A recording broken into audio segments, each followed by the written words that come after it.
राज्यामध्ये विधान परिषद निवडणुकीच्या पार्श्वभूमीवर राजकीय वर्तुळात मोठ्या घडामोडी घडत आहेत।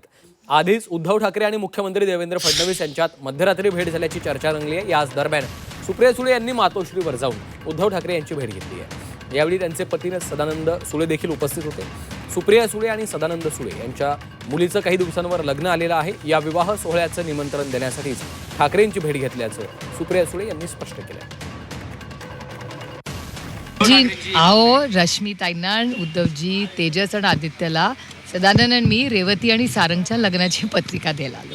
तुम्हाला शुभेच्छा आहेत, अभिनंदन आहे, पण शेवटी उद्धव ठाकरेंना भेटलात विधान परिषदेची नाही आओ हे घरगुती आमचं ठाकरे कुटुंबाचे आणि पवार कुटुंबाचे फार जिव्हाळ्याचे संबंध आहेत। आता राजजींच्या पण आई आहेत, मी काल आताच शर्मिलाताईंशी बोलले होते, त्यांच्याही आईला आमंत्रण द्यायला जाणार आहे। हे आमचे फार जुने कौटुंबिक संबंध, काही लोकांच्या घरी जाऊन आवर्जून सदानंद आणि मी जाऊन आमच्या ह्या सगळ्या जुन्या नात्यांना जाऊन स्वतः आमच्या लेकीचं लग्न हे आमंत्रण करायला जातो।